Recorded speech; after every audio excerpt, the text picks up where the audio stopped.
Siendo las 7:05, vamos a dar inicio a la actividad académica del Departamento de Anestesiología de la Universidad del Valle. El tema que se va a presentar hoy es anestesia para corrección de craneosinostosis, que está a cargo del doctor Jefferson Viveros Jaramillo, quien es residente de tercer año de la especialidad de anestesiología y reanimación de la Universidad del Valle.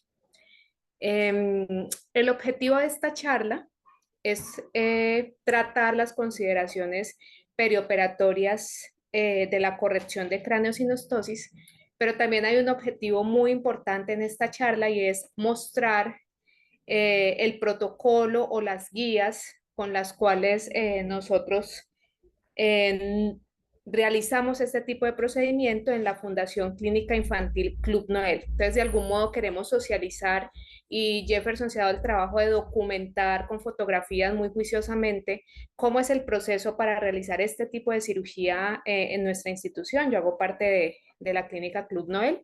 Entonces, esperamos pues poderles compartir esa experiencia basados obviamente en toda la investigación y toda la parte académica, el sustento académico que se tiene hasta el momento. Entonces, adelante, Jefferson. Hola, buenas noches. Muchas gracias a la doctora Claribel por su amable presentación. Eh, Quiero empezar diciendo que la craneosinostosis es el segundo tipo de malformación craniofacial más frecuente, seguido de las hendiduras orofaciales.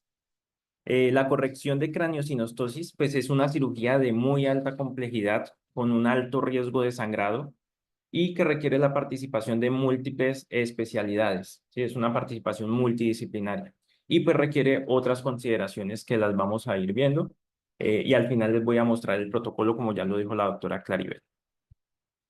Eh, Hay que empezar con unas generalidades para saber qué es la craneosinostosis. Este es el cráneo de un recién nacido, en donde podemos ver las principales suturas y fontanelas. El cráneo de un recién nacido está formado por placas óseas que están separadas precisamente por estas suturas. Y eso tiene dos funciones principales. La primera es permitir la deformidad del cráneo del recién nacido mientras está transitando por el canal del parto. Y la segunda es permitir el crecimiento rápido del cerebro como se da en estos niños. Aquí alcanzamos a ver las principales suturas, que son la sutura sagital, que separa los dos huesos parietales, la sutura lambdoidea, que separa el hueso occipital de los huesos parietales, la sutura coronal, que separa las dos piezas del hueso frontal con los huesos parietales, la sutura metópica, que separa las dos piezas del hueso frontal. Y tenemos dos grandes espacios, que son las fontanelas. ¿Sí? Esta es la fontanela más grande que la fontanela anterior o fontanela bregmática, que es fácilmente palpable en los recién nacidos, y la fontanela posterior, que se resulta de la unión de la sutura lambdoidea y la sutura sagital. Esta gráfica nos muestra cómo es el crecimiento tan rápido del cerebro en estos niños. Es una gráfica que me compara el tiempo con respecto al volumen cerebral. Y quiero que vean desde esta línea, que es el nacimiento del niño, hasta esta línea, que son los 2 años de edad. Cómo es el crecimiento exponencial del cerebro de un niño, que alcanza hasta el 75% del volumen cerebral total, pues que va a tener en una edad adulta. Ya después de los 2 años continúa creciendo el cerebro, pero ya a un ritmo más desacelerado hasta alcanzar su volumen máximo aproximadamente a los 20 años de edad, que correspondería más o menos al 2 al 3% del peso corporal total. Estas suturas y fontanelas que ya les mostré se van a cerrar en algún momento, pero ellas siguen un patrón específico y se tienen que cerrar de acuerdo a ese patrón específico. La primera fontanela en cerrarse es la fontanela posterior, que se cierra a los 2 meses. La última en cerrarse es la fontanela anterior, que se cierra aproximadamente a los 2 años. De las suturas, la primera en cerrarse es la sutura metópica, aproximadamente a los 9 meses o hasta los 2 años podría cerrarse. Y las últimas en cerrarse son la sutura sagital, la sutura coronal, la sutura lambdoidea, que pudieran permanecer permeables incluso hasta una edad adulta, cerrándose aproximadamente a los 40 años. Entonces, ¿qué es la craneosinostosis? Pues la craneosinostosis no es más que el cierre prematuro de esas suturas o fontanelas. Afortunadamente, pues no es tan frecuente. Es uno de cada 2.000 a 2.500 nacidos vivos y tiene una predilección por los varones. Estas craniosinostosis se pueden clasificar de múltiples formas, ya sea por su mecanismo de aparición, primaria o secundaria, por si está presente la afectación sindrómica o no está presente, o la más común, que es de acuerdo a la cantidad de suturas que están comprometidas. Cuando es una sola sutura que está comprometida, es una craniosinostosis simple. Cuando hay dos o más suturas comprometidas, estamos hablando de una craniosinostosis compleja. Dentro de esta clasificación en simple y compleja, pues vemos que las craniosinostosis simple son por lejos las más comunes. El 80% de las craniosinostosis que vemos son simples y generalmente no están acompañadas de ningún síndrome genético. Y el 20% restante son craniosinostosis complejas que suelen estar acompañados de síndromes genéticos. Dentro de las craniosinostosis simples, hay una predilección, unas suturas más frecuentemente comprometidas. La más comúnmente comprometida es la sutura sagital en un 50%, seguida de la sutura coronal en un 20%, seguida por la sutura metópica en un 10%, y allí no la coloqué, pero le sigue la sutura lambdoidea, que es muy raro ver una craniosinostosis de una sutura lambdoidea. De las complejas, lo más común es ver el compromiso de la sutura coronal de forma bilateral. Y esto es lo que sucede cuando se cierran las suturas de forma prematura. Esto ya lo había visto el doctor Virchow, quien describió en 1851 una ley en donde describía básicamente en qué forma crecía el cerebro después de haber sido cerrada una sutura antes de tiempo. Entonces aquí vemos el ejemplo, la imagen que está en toda la mitad, que es el ejemplo de la sutura sagital que se cierra antes de tiempo. Y lo que dice Virchow es que una vez se cierra esa sutura, igual el cerebro sigue creciendo, pero va a crecer en una forma diferente y va a crecer en un sentido paralelo a la sutura comprometida y el crecimiento se va a ver restringido en un sentido perpendicular a la sutura. Entonces, si pueden ver en la imagen de la mitad cómo el cerebro sigue creciendo en un eje anteroposterior y se ve restringido su crecimiento en un eje sagital, dándole una forma característica al cráneo. Entonces vamos a ver unos ejemplos más o menos para ver cómo son estas deformaciones de cada una de ellas en orden de frecuencia de presentación. La más frecuente que es el compromiso de la sutura sagital, que nos va a hacer un crecimiento longitudinal del cerebro y nos va a restringir el crecimiento lateral. Nos da esta forma característica en el cráneo de los niños, un cráneo alargado y angosto, como en forma de casco, o en forma de bote, o en forma de barco, le han dado esta forma, por eso le han puesto escafocefalia. Y es la más común que vemos. En frecuencia le sigue el compromiso de la sutura coronal, pero de forma unilateral. Esto se ve restringido el crecimiento del cerebro en esa zona. Entonces vemos que hay una restricción de la región frontal del lado afectado y de la órbita del lado afectado. Y por el contrario, al otro lado, la zona frontal está prominente, al igual que la órbita. Esto se conoce como una plagiocefalia anterior. En orden de frecuencia le sigue la sutura metópica, que es la que une las dos piezas del hueso frontal, que cuando está comprometida, pues hay una restricción en su crecimiento en la parte frontal del cerebro, volviéndola angosta, deformando también un poco la cara, produciendo esto que se conoce como un hipotelorismo, es decir, los dos ojitos están muy juntos. Y en una vista cefalocaudal podemos ver cómo el cráneo toma una forma de triángulo, ¿sí? Con su vértice en la frente.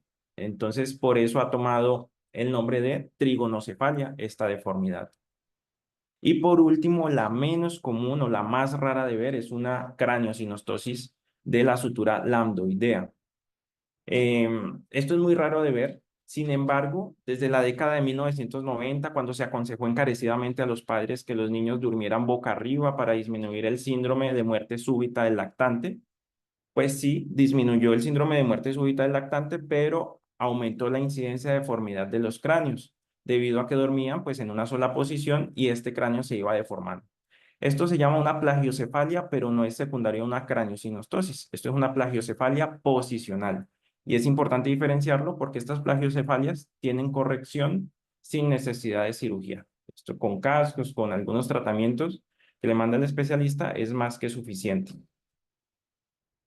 Aquí tenemos el caso de una craniosinostosis compleja, que es el compromiso de la sutura coronal de forma bilateral, donde se ve restringido el crecimiento en su eje perpendicular anteroposterior y aumenta el crecimiento en su eje lateral. Y entonces nos da esta forma del cráneo, una forma aplanada, que se conoce como braquicefalia. Y aquí tenemos algunos ejemplos de craneosinostosis complejas, ¿sí? En donde además del compromiso craneal y la craneosinostosis múltiple, pues podemos ver su clara deformidad facial, ¿sí? Entonces, niños con exoftalmos, con estrabismo, con hipoplasia del maxilar superior, es lo frecuentemente ver en estas craneosinostosis complejas. Y es que se han descrito hasta más de 180 síndromes asociados a craneosinostosis, pero describir todos y cada uno de estos síndromes pues está por fuera del objetivo principal de esta conferencia, entonces no nos vamos a centrar en ellos. Solamente quiero decir que los más comunes serían el síndrome de Cruzón, el síndrome de Apert y el síndrome de Pfeiffer. Y quiero mostrarles un ejemplo del síndrome de Cruzón. Este es un niño donde claramente podemos ver su exoftalmos, su deformidad facial, el hipertelorismo, el estrabismo, la hipoplasia del maxilar superior, la baja implantación de las orejas. Sí, todo esto pues nos habla de deformidades óseas, faciales y craneales. Algo que hay que destacar en este síndrome es que ellos tienen un desarrollo neurocognitivo normal. Es decir, si no se corrigen estas deformidades óseas, en un futuro podría haberse comprometido ese neurodesarrollo. Es por eso que corregir estas deformidades a tiempo, a edades tempranas, es muy importante. Aquí vemos ya el niño en su proceso de corrección con un dispositivo externo rígido y ya la imagen de la derecha, pues se ha corregido su deformidad. Entonces, fue un caso exitoso donde el niño pudo seguir con su desarrollo neurocognitivo normal y corriente. Entonces, ¿cuál es la clave del éxito de estos procedimientos quirúrgicos? Lo que les voy a decir a continuación probablemente ya lo han escuchado muchas veces, lo han leído en muchos libros, en artículos, pero la verdad es que no se aplica de forma adecuada y estricta. Y es que la clave del éxito es el manejo multidisciplinario. Y oigan muy bien, yo no estoy diciendo manejo multiespecialista, estoy diciendo manejo multidisciplinario. Es decir, en el manejo de estos niños no solamente debe intervenir en neurocirugía, cirugía plástica craneofacial y anestesiología, sino que también deben estar incluidas muchas otras disciplinas y estar al tanto del procedimiento. Estoy hablando del equipo de enfermería, de instrumentación quirúrgica, del intensivista pediátrico, incluso del técnico en radiología, del banco de sangre. Todos deben estar enterados en qué consisten estos procedimientos para poder que todo marche sobre ruedas el día de la cirugía. ¿Cuáles son las indicaciones quirúrgicas? La verdad es que operar un niño con craneosinostosis de forma urgente es raro, si no es lo común. Entonces, estos niños cuando toca operarlos de urgencia es o porque necesitamos proteger las vías aéreas por una obstrucción, porque necesitamos proteger los ojos con urgencias o porque necesitamos controlar la presión intracraniana que se ha elevado ya sea de forma aguda o crónica. Generalmente, y la gran mayoría de estos niños se operan de forma programada y electiva. ¿Y para qué se operan? Pues se operan para prevenir la progresión de la anomalía, para permitir un adecuado neurodesarrollo y para prevenir el riesgo de aumento de la presión intracraniana. Dentro de las técnicas quirúrgicas que podemos encontrar, pues, hay varias y pudiéramos ahondar mucho en esto, pero quiero decirles que hay en términos sencillos, dos. Hay unas técnicas abiertas y hay unas técnicas mínimamente invasivas. La diferencia es que en las técnicas abiertas, pues hay un mayor sangrado, una mayor tasa de transfusión. El promedio de pérdidas sanguíneas en las técnicas abiertas es de aproximadamente 213 mililitros. 213 mililitros es un vasito de sangre, pero ese vasito de sangre puede significar la mitad de la volemia de mi paciente. Recuerden que estamos tratando con lactantes, generalmente lactantes menores, que llegan pesando 9, 8, 7 kilos, cuya volemia total puede ser 600, 500 mililitros. Entonces, ese vasito de sangre puede significar la mitad de la volemia de mi paciente. Así que estas técnicas abiertas sangran bastante y generalmente se asocian a hemorragias masivas. Las técnicas mínimamente invasivas pues tienen un menor sangrado, una menor tasa de transfusión, un promedio de pérdida sanguínea de aproximadamente 32 mililitros, que pudiese corresponder a un 5, un 10% del volumen sanguíneo total de mi paciente. Entonces yo creo que ustedes se deben estar preguntando, bueno, ¿y si es mejor o sangra menos en la técnica mínimamente invasiva, por qué no todos se hacen con esa técnica? Pues bueno, la razón son dos las razones. La primera, pues que necesita un entrenamiento especial el equipo quirúrgico. Y la segunda, que es la más importante y a veces la más difícil de hacer, es que los niños se necesitan captar de forma temprana.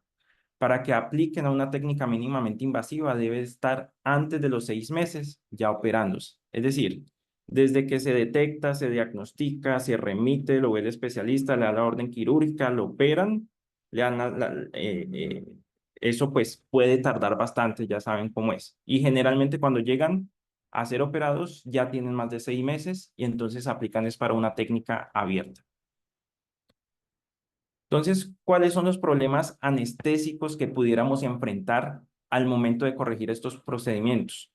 Estas malformaciones. Pues el primero, y ya les acabo de mencionar, es la hemorragia, pero pudiésemos tener también problemas con la vía aérea. Ya vimos estos niños, especialmente los que están asociados a síndromes genéticos, pudieran asociarse a vías aéreas difíciles.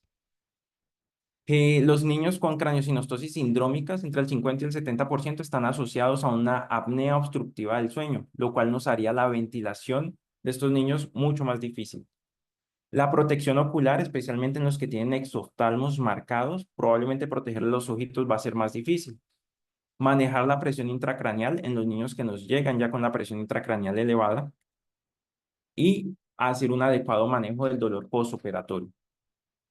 Entonces, en cuanto a la hemorragia perioperatoria, la etiología de la pérdida sanguínea es multifactorial, pero quiero resaltar dos momentos importantes de la técnica quirúrgica en donde debemos estar muy pendientes. El primero es la disección del cuero cabelludo. Es el momento en el que más sangra nuestro paciente, ¿sí? Pero no es el único. Después de la disección del cuero cabelludo vienen las osteotomías quirúrgicas, que también sangra importantemente. Y mire que estas dos fases de la cirugía, que es donde más sangra, son las dos primeras. Es por eso que de allí viene una recomendación que es importantísima en este tipo de procedimientos y es tener la sangre en el quirófano antes de empezar. Sin embargo, hay otras causas de aumento de las pérdidas sanguíneas, como el tiempo quirúrgico prolongado, ¿sí? Y también el cambio en el estado de coagulabilidad, la hipotermia. La hipotermia es un gran enemigo de los niños y de la coagulación. Este artículo, que es de la Federación Mundial de Sociedades de Anestesia, que fue publicado en el 2020, nos habla sobre el adecuado manejo de la sangre en el paciente pediátrico. Básicamente, las recomendaciones que nos dan ellos en este artículo va encaminado a 4 objetivos. Primero, mantener la estabilidad hemodinámica. Segundo, mantener el aporte de oxígeno a los diferentes órganos. Tercero, prevenir la coagulopatía. Y cuarto, reducir el porcentaje de transfusiones sanguíneas. Y cuando uno ve cuáles son las recomendaciones que nos dan en este artículo, pues es básicamente lo que venimos escuchando con esto del PBM, del Patient Blood Management, ¿no? En el preoperatorio, en el intraoperatorio y en el postoperatorio. Nos recomiendan que en el preoperatorio a estos niños hay que buscarles coagulopatías y anemia. Y si se encuentran, pues hay que corregirlas antes de llevarlo al procedimiento quirúrgico.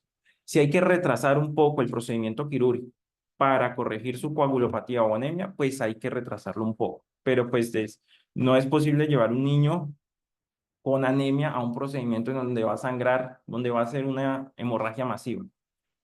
En el intraoperatorio, sí o sí, el uso de ácido tranexámico, ¿sí? La hipotensión controlada con cuidado, tener un catéter de buen calibre, y un catéter de buen calibre es un término ambiguo en pediatría, porque en un lactante menor de 6 meses, un catéter de buen calibre puede ser un 22 gauge, pero en un adolescente de 15 años puede que ese 22 gauge se le quede corto. Entonces, tener el catéter de mejor calibre que podamos en nuestro paciente de acuerdo a las condiciones antropométricas del mismo. El uso del cell saver está interrogado y la verdad es que, como les dije, el sangrado de estos niños, a pesar de ser importante, pues estamos hablando de que es un vasito de sangre. Ese vasito de sangre generalmente queda pegado en las compresas, en los campos quirúrgicos, en las gasitas. Entonces, no lo alcanza uno a ver a verlo succionado en el liner. Si usted está esperando a ver el sangrado en uno de estos niños, a que llegue al liner, a ver, a contabilizarlo en el liner, ya va tarde con la transfusión de sangre. Estos niños hay que mirarles y hacerles seguimiento del sangrado, es en los campos quirúrgicos. Entonces el uso del cel saver no tiene mayor utilidad porque no se alcanza a recolectar la sangre suficiente para podérsela transfundir al niño. Lo recomiendan utilizar, pero en niños ya más grandecitos, mayores de 10 kilos, y en donde uno prevea una pérdida de sangre de más del 40%. Y ya en el posoperatorio, pues hacer un seguimiento adecuado del paciente, de su anemia, y bueno, hacerle el tratamiento adecuado. El ácido tranexámico, pues es un medicamento que sí, sigue y sigue saliendo evidencia de que funciona. En la corrección de craneosinostosis hay muchos estudios que avalan su uso y pues es tan así que al día de hoy pues no deberíamos estarnos preguntando si le ponemos o no le ponemos ácido tranexámico al niño que va para una corrección de ácido tranexámico, perdón, de una corrección de craneosinostosis. O sea, la respuesta es sí, se le coloca. ¿Sí? De todos estos estudios que encontré sobre el ácido tranexámico en craneosinostosis, quiero resaltar uno, y es este. Es un estudio publicado en junio del 2023, que es un metaanálisis, y no es cualquier metaanálisis, este es el metaanálisis más grande en la literatura que investiga el beneficio del ácido tranexámico para reducir la pérdida de sangre perioperatoria en la cirugía de craneosinostosis. ¿Y qué nos dice este metaanálisis? Pues lo que ya muchos sospechamos, ¿no? Se incluyeron una gran cantidad de estudios en este metaanálisis, fueron en total 18 estudios, en donde la mayoría están a favor del uso del ácido tranexámico, disminuye las pérdidas sanguíneas, disminuye el porcentaje de transfusiones. Entonces, sí o sí hay que utilizar ácido tranexámico. Probablemente la duda queda en cuál sería la dosis, porque sí es verdad que los diferentes estudios utilizaron, las dosis que utilizaron fueron muy heterogéneas. Entonces, hay dosis de carga de ácido tranexámico desde 10 miligramos por kilo hasta dosis de carga de 100 miligramos por kilo. Sin embargo, todas demostraron efectividad y seguridad. Y infusiones se encontraron desde 1 miligramo por kilo hora hasta 10 miligramos por kilo hora. Entonces, pues no sé, yo deduciendo, si 10 miligramos es igual de efectivo que 100 miligramos por kilo, pues ¿para qué colocarle tanto medicamento, no? Probablemente allí tendríamos la respuesta. En cuanto a la vía aérea, estos niños, especialmente los niños que vienen con afectación sindrómica, hay que manejarla con cuidado. Algunos pueden tener problemas en la articulación temporomandibular, tienen hipoplasia de la mandíbula, pueden tener dificultad para la movilidad cervical. Y especialmente los que están asociados a síndrome de apnea obstructiva del sueño pueden tener una ventilación difícil. Entonces, hay que tener todo el equipo adecuado de acuerdo a las guías de vía aérea difícil para el manejo de estos niños. Tener cánulas orofaringeas, cánulas nasofaringeas, máscaras laringeas para el rescate de la vía aérea, videolaringoscopio, ¿sí? Y siempre el primer intento debe ser el mejor. Generalmente estos niños tienen dificultades para la ventilación, pero al final se suelen intubar de forma fácil, pero no debemos confiarnos. Si tenemos el videolaringoscopio en la institución, estos niños deberían ser intubados con dicho dispositivo. Tener máscaras laringeas a la mano. Estos niños cuando van a ser corregidos de su deformidad facial, les colocan este dispositivo que es un dispositivo externo rígido que esto no nos hace difícil la vía aérea, esto nos la hace imposible. Intubar un niño con esto no es posible. Por eso estos niños antes de entrar a la corrección de su deformidad facial, les suelen hacer una traqueostomía para asegurar la vía aérea. Este niño, por ejemplo, ya tiene su traqueostomía hecha antes de que le hagan la corrección de su deformidad facial. Sin embargo, en caso tal de que perdamos la vía aérea, de que la traqueostomía no funcione, que perdamos, no sé, por algún motivo no se puede ventilar por ahí por la traqueostomía, debemos estar capacitados para el retiro de esta barra vertical y de esta forma pudiéramos rescatar la vía aérea, al menos con una máscara laríngea. ¿Ya? La apnea obstructiva del sueño va en detrimento de la presión de perfusión cerebral. Resulta que cuando el niño tiene apnea obstructiva del sueño, produce hipercapnia, eso produce vasodilatación cerebral, me aumenta el flujo sanguíneo cerebral, me aumenta la presión intracraniana y eso me va a disminuir la presión de perfusión cerebral.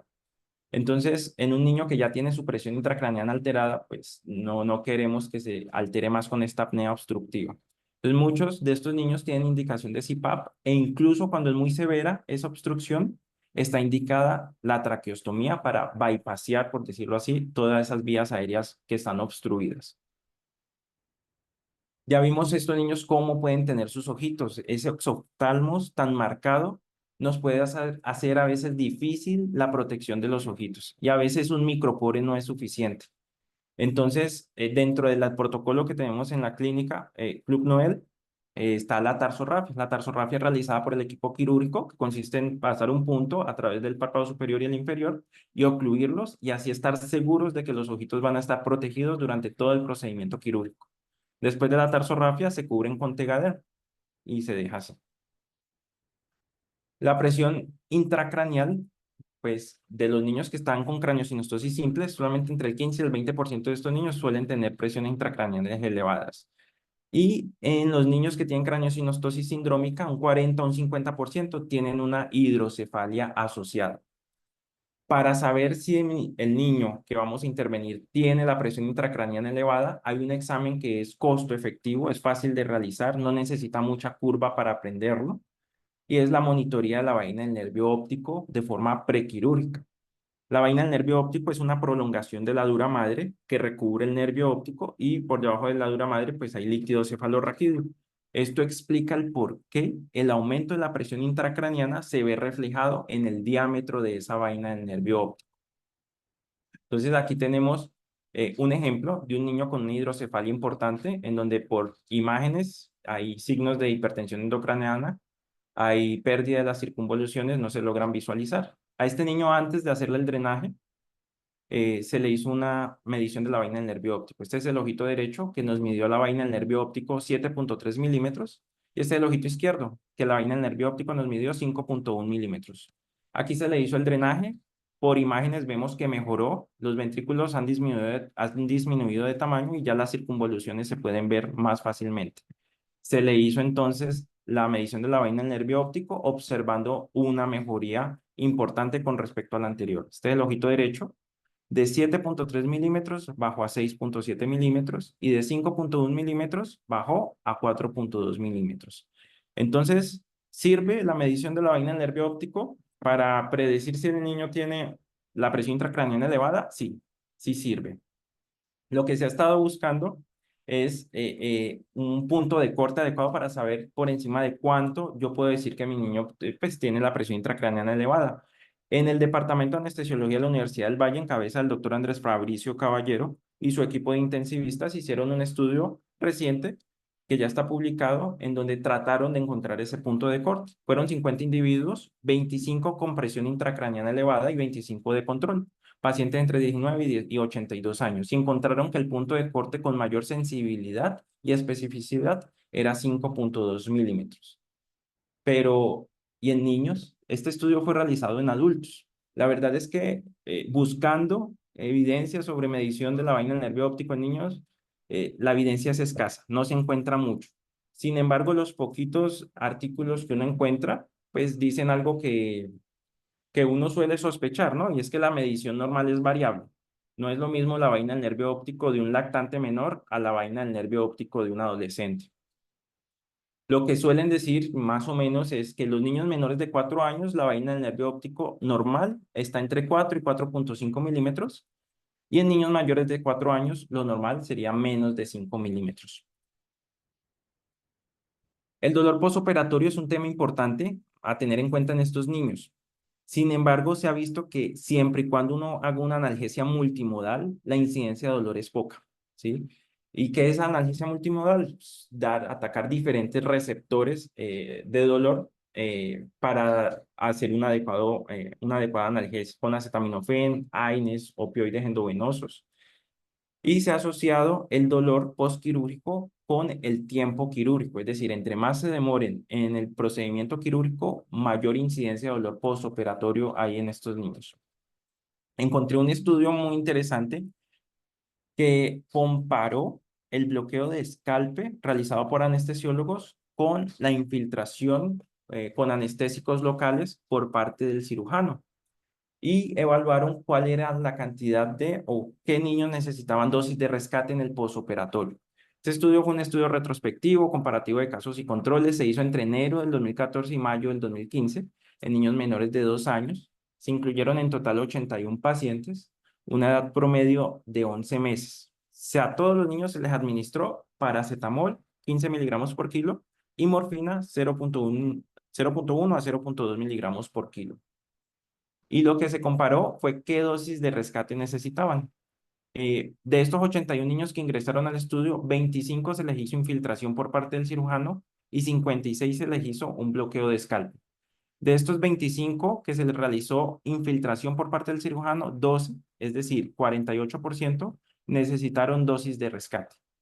Y de los 56 que se les hizo bloqueo de escalpe, 42, es decir, el 75%, necesitaron dosis de rescate. Es un resultado controversial, ¿no? Interesante.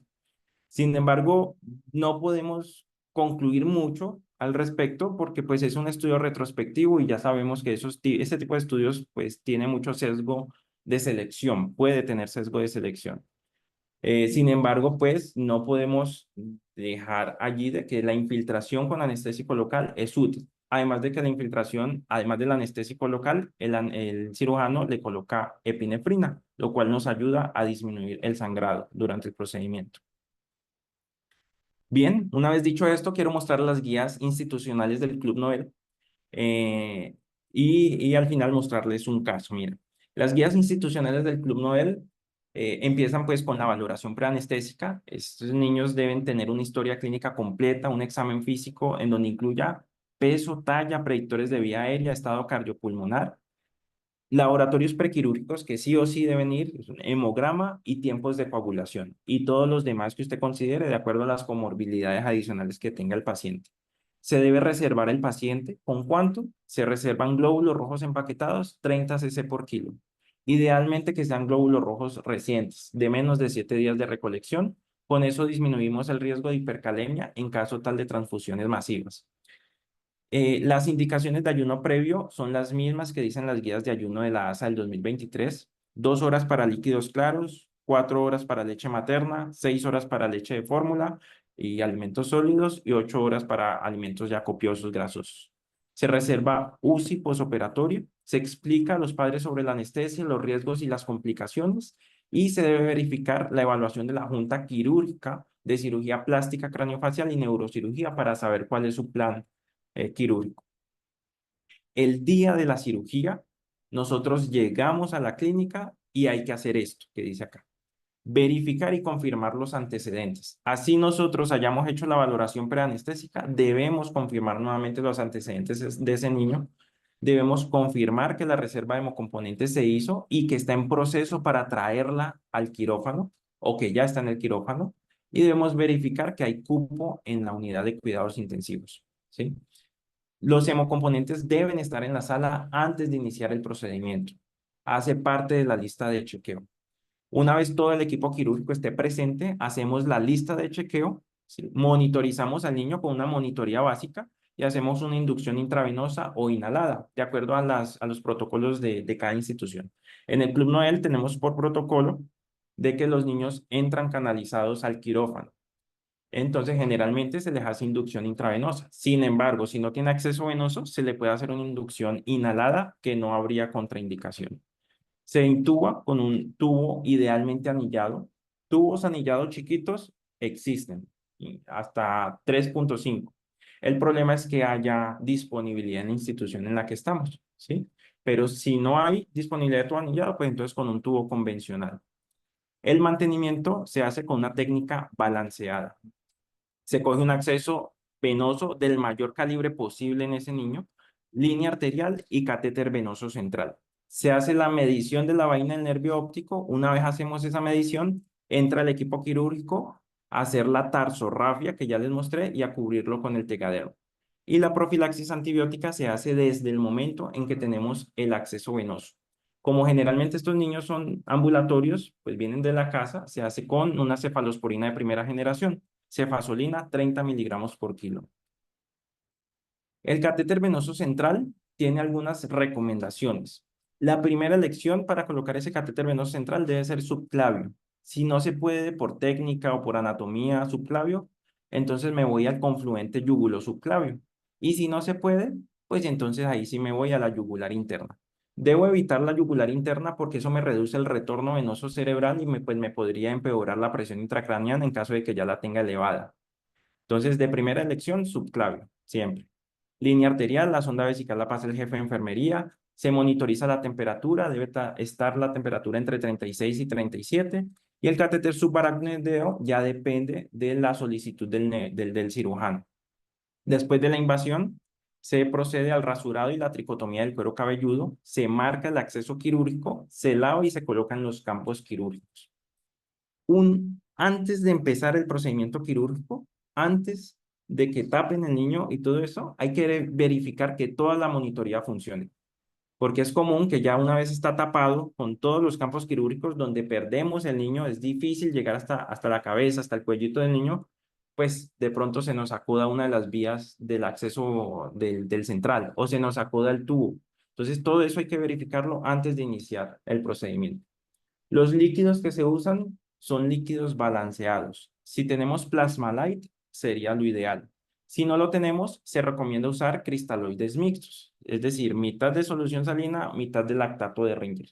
Ya sabemos que la solución salina sola pues predispone a acidosis hiperclorémica y el lactato de Ringer solo me puede producir una hiponatremia leve y disminución de la osmolaridad llevando a mayor edema cerebral. Y siempre que coloque líquidos al niño deben estar precalentados. Todo lo que yo haga debe ir en función de evitar la hipotermia. Hay que vigilar continuamente el sangrado. Recuerden, no debo esperar a que pinte el liner, lo que ellos succionen, sino que debo estar pendiente de los campos quirúrgicos. El ácido tranexámico va. Las dosis que utilizamos es de 10 miligramos por kilo en bolo y dejamos una infusión durante todo el intraoperatorio de 5 miligramos por kilogramo hora. Hacemos hipotensión controlada, se infiltra con lidocaína más epinefrina por parte del equipo quirúrgico y el equipo quirúrgico tiene una técnica quirúrgica minuciosa. Es una cirugía prolongada, entonces pues vamos a tener cuidado con el cubrimiento y la protección de los ojos, las zonas de presión, la temperatura. Debemos estar pendientes de los signos clínicos de embolismo aéreo y hacer un control metabólico con gases arteriales, hemoglobina, hematocrito y glucometría al menos 2 veces durante el procedimiento quirúrgico. Una vez se termine, se extuba si no hay contraindicación y se traslada a una unidad de cuidados intensivos. Bien, y ya para finalizar, quiero mostrarles este caso en el cual estuve presente y tuvo un registro fotográfico muy bonito de principio a fin, en donde están bien detalladas fotográficamente todos los pasos que dicen estos protocolos para corrección de craneosinostosis.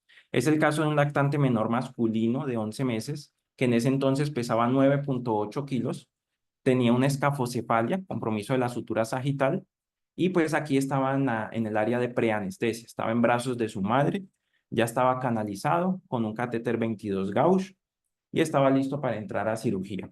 Bien, aquí podemos ver claramente la deformidad craneal. Aquí ya estábamos dentro del quirófano. Este es uno de los tableros que están en el quirófano. Por costumbre, el equipo quirúrgico suele dibujar, hacer un bosquejo de las osteotomías que le van a hacer al niño. Y eso lo dejan plasmado en algún lugar del quirófano. Una vez hicimos la lista de chequeo y se confirmaron todos los puntos, se empezó la inducción anestésica. Aquí estaba la doctora Catalina Rodríguez, que es una de mis tutoras para esta conferencia, y este soy yo. Ya estábamos con el niño intubado. Afortunadamente, pues era un niño que no tenía predictores de vía aérea difícil, era una craneosinostosis simple. Se intubó con laringoscopia directa al primer intento, sin complicaciones. Ahí lo que estábamos haciendo era fijar el tubo. Una vez fijado el tubo, bueno, aquí tomamos una foto en donde se ve mejor la escafocefalia, pero una vez fijamos el tubo, entra el equipo quirúrgico a hacer la tarsorrafia. Hacen la tarsorrafia, lo cubren con Tegadean y inmediatamente termina el equipo quirúrgico de hacer la tarsorrafia, empezamos con la monitoría invasiva.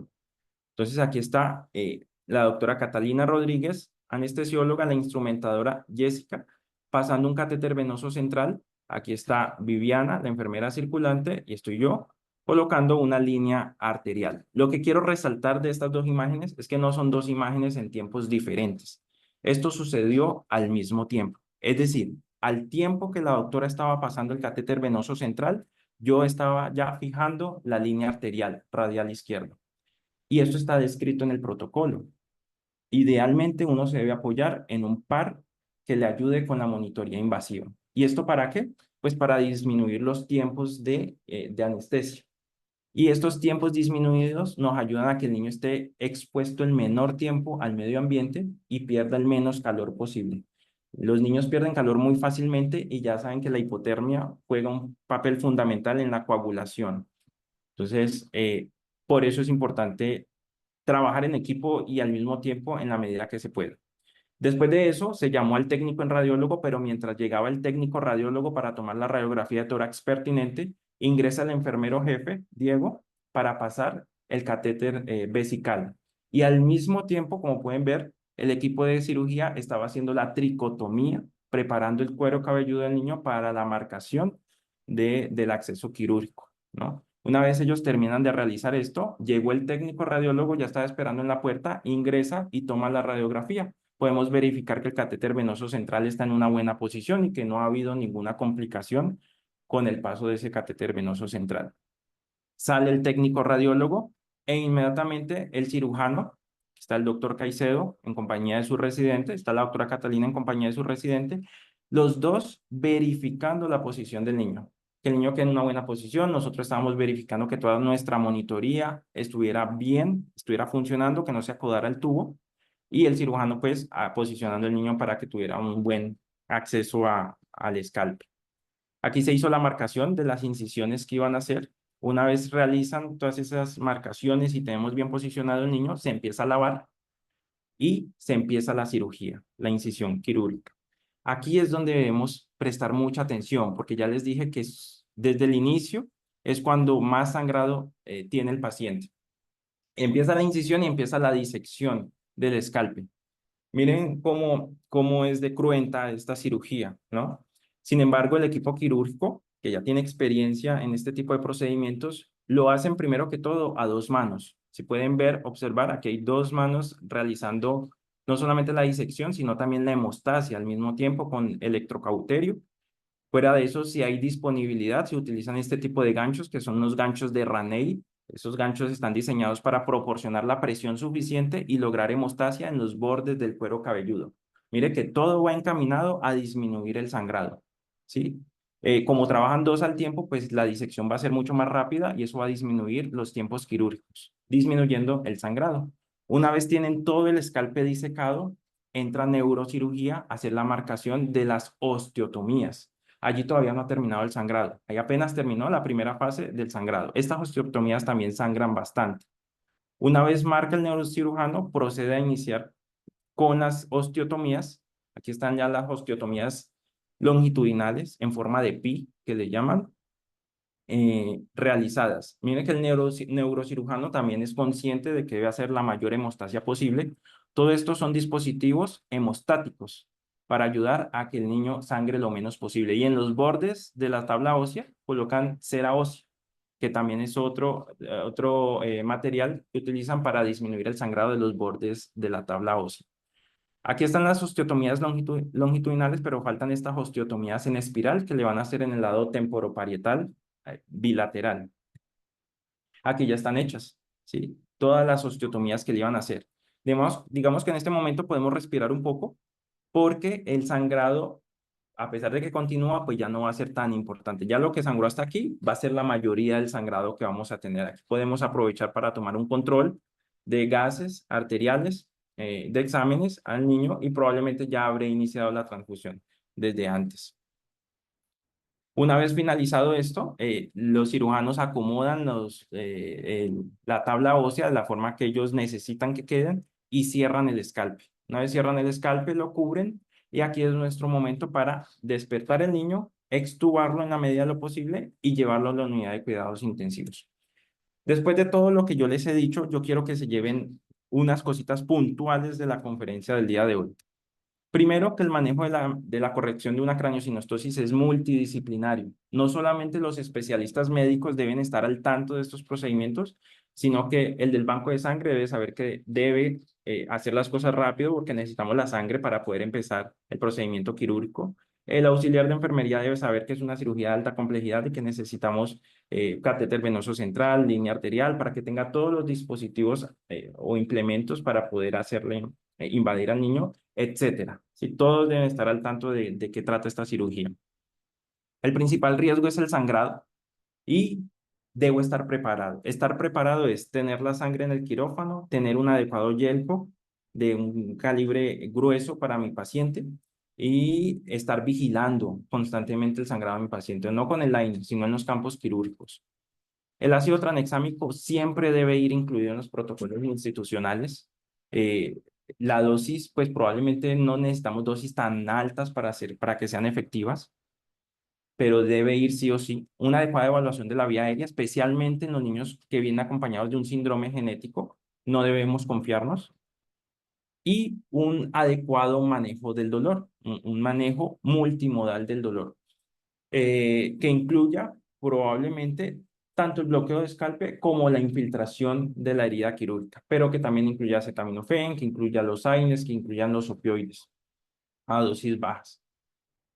Y bueno, antes de finalizar, quiero agradecer a mis dos tutoras, a la doctora Catalina Rodríguez, quien fue la que me facilitó las guías institucionales del Club Noel y tiene vasta experiencia en este tipo de procedimientos y en las técnicas anestésicas, y a la doctora Claribel Olave, que siempre estuvo dispuesta a resolver mis dudas para esta conferencia. Yo sé que hay muchas cosas que se pudieran hablar al respecto, pero la verdad nos saldríamos de tiempo. Esto da para hablar de muchas otras cosas más.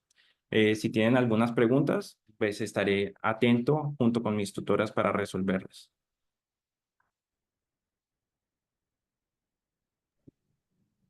Bueno, Jefferson, muy bien, una charla muy práctica con los puntos claves que uno debe conocer para darle un adecuado manejo a un paciente que va a cirugía de corrección de craneosinostosis. Como tú dijiste, se puede hablar de mucho más temas alrededor de esto, como es optimización perioperatoria de hemoglobina para este tipo de pacientes. Bueno, hay algunos puntos, pero como tú dices, nuestro enfoque era más mostrar en la práctica cómo hacemos este tipo de cirugía en el Club Noel y cómo lo enfocamos desde el punto de vista anestésico. De pronto resaltar una cosa, digamos que uno podría resumir que tiene una serie de desafíos en la cirugía de corrección de craneosinostosis, que tú lo dijiste muy bien, el sangrado, el manejo de la vía aérea. Hay que tener en cuenta que los niños sindrómicos que tienen una craneosinostosis sindrómica, hasta el 50% tienen síndrome de apnea obstructiva del sueño. Y de hecho, en un contexto ideal deberían ser evaluados con polisonografía antes del procedimiento y uno conocer realmente para poderse preparar adecuadamente para el abordaje de la vía aérea. De la hemorragia hablaste ampliamente, el uso de ácido tranexámico es la evidencia, digamos, más contundente que nos ayuda a disminuir el requerimiento transfusional. Se ha hablado de otras cosas, como tú lo dijiste, el cell saver, si lo tenemos lo podemos usar, pero especialmente en niños menores de 10 kilos es muy difícil rescatar sangre. Y estos son niños que van de los 8 meses a los 12 meses de edad en términos generales para una cirugía reconstructiva del cráneo. Entonces, realmente lo que vamos a rescatar es muy poco y eso limita mucho la utilidad en este contexto. Por allí hay algunos estudios del uso de eritropoyetina y el hierro oral utilizado preoperatorio con el fin de alcanzar unos niveles de hemoglobina de 12 aproximadamente. Y no hay estudios de gran calidad al respecto, pero sí hay por allá un artículo del 2017 que hizo un metaanálisis de 4 estudios, que fueron 3 de ellos ensayos clínicos y un estudio retrospectivo, y en ellos dijeron que efectivamente el uso de eritropoyetina preoperatoria podía disminuir el volumen transfusional o el requerimiento transfusional. Sin embargo, ellos aclaran en sus conclusiones que por heterogeneidad y que no eran muchos pacientes, pues hace falta investigar más al respecto. Quería dar como esos aportes. La doctora Catalina, de pronto si está por allí, no sé si quisiera agregar algo más, si hay alguna duda del público.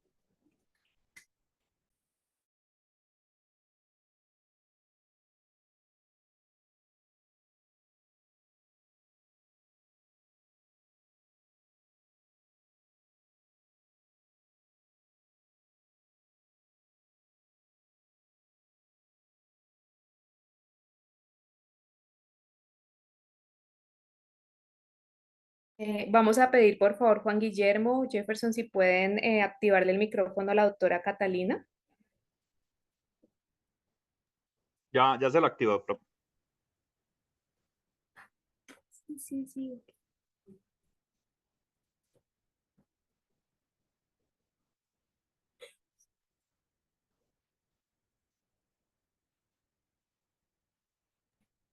Listo, ya lo Buenas puedes activar. noches.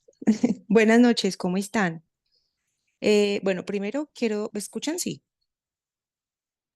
Hola, Sí, Cata, sí, doctora, se escucha. estamos Sí, perfecto. bueno, listo. Bueno, primero quiero darle las gracias al Departamento de Anestesia Universidad del Valle por abrirnos este espacio para compartir con todos ustedes las guías del manejo de estos pacientes en el Club Nobel. Y por supuesto, pues al doctor Viveros por su apoyo y su colaboración y su interés para la realización del mismo. Yo quiero dar cosas muy puntuales que me parecen súper importantes y es lo que yo siempre les recalco a todos los residentes cuando rotan por el Club Nobel y es, uno debe en este tipo de pacientes y en estas cirugías darle mucha claridad e información a los familiares, porque es una cirugía muy grande. Como ustedes se dieron cuenta, es una cirugía que implica muchísimas cosas en los niños que son muy pequeños, porque estas cirugías se realizan en niños muy pequeños. Entonces, lo que también quiero que se lleven a casa, como dijo Jefferson en la última diapositiva, es la empatía con los papás. Eso es súper importante. La mamá, el papá, la abuela, el cuidador de estos pacientes es muy importante que queden con toda la claridad de lo que vamos a hacer desde el equipo de anestesia, qué va a pasar, cuánto tiempo va a durar, qué esperamos que suceda, cuáles son las posibles complicaciones. Entonces es súper importante esa claridad.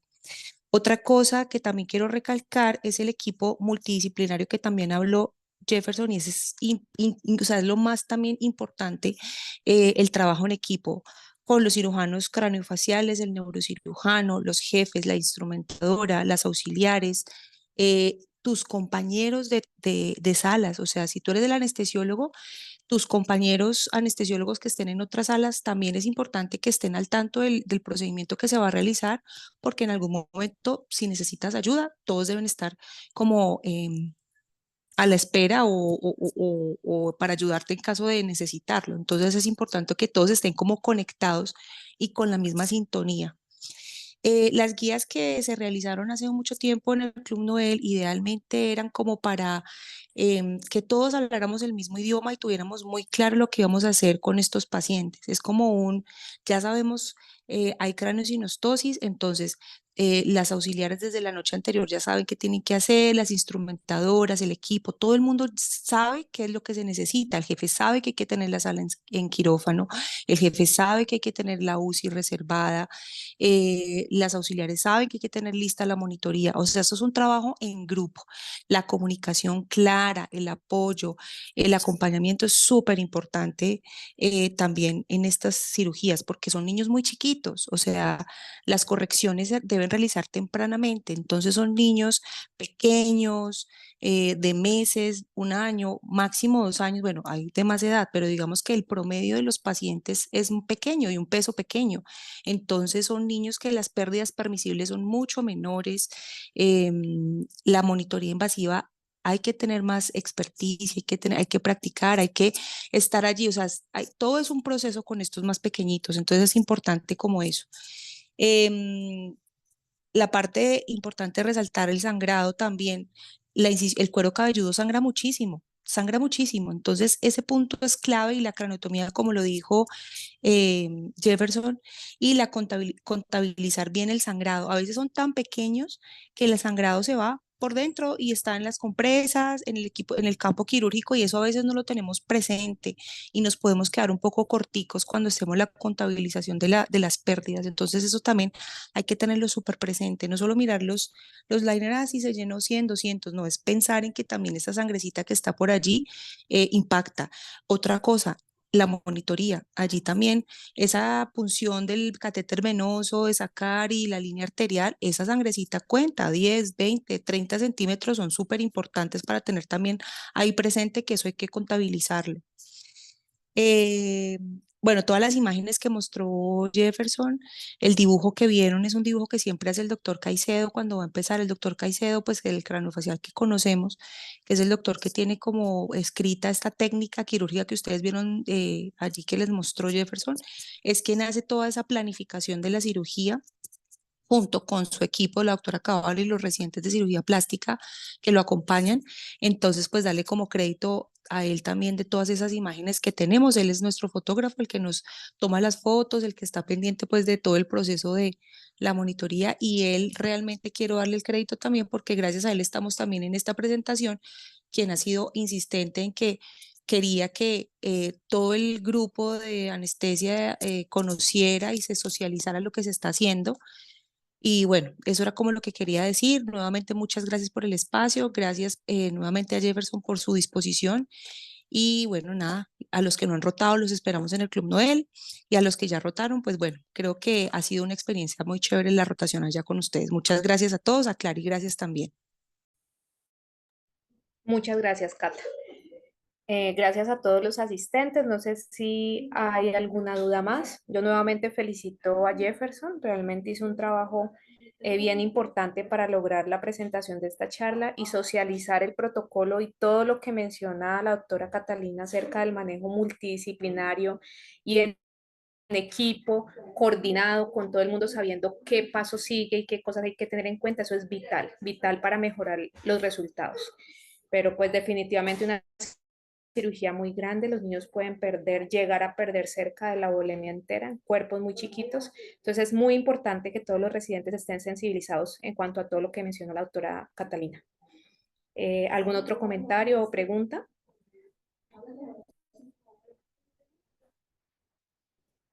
Bueno, parece que no. Juan Guillermo, ¿algún otro comentario de parte de los residentes de anestesia de la Universidad del Valle? Bueno, de mi parte, felicitar a Jefferson, siempre nos da muy buenas presentaciones, deja los mensajes muy claros y pues la verdad es un trabajo muy valioso, que ya también felicitarlo porque está pronto de terminar su posgrado y lo cierra pues con un broche de oro con esa presentación. De resto no tengo ninguna duda. Próximamente, colega. No sé si de pronto el doctor Caicedo, que está ahora conectado, quisiera hacer algún comentario.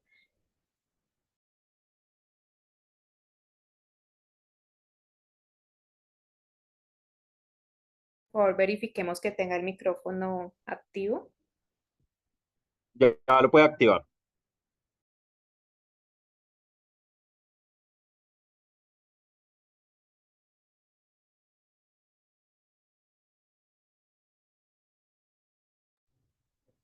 Bueno, de pronto está por allí ocupado el doctor. Eh, Esperemos un momentico más, si no, yo creo que ya podríamos dar por finalizada la reunión del día de hoy.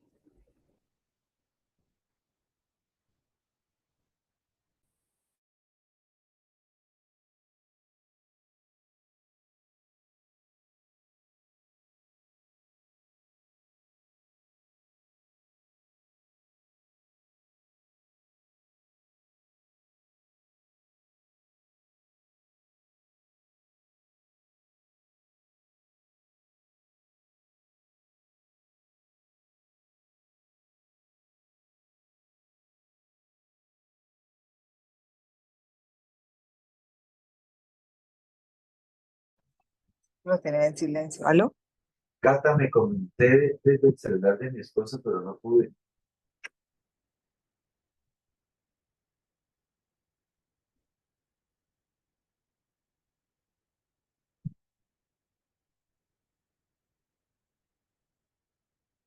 No, que apareces. Sí, sale. Sí, fue. No, está conectado, ¿no? Bienvenido. Sí, cap. Doctor Caicedo, buenas noches. Se le escucha perfectamente. Bueno, muchas gracias.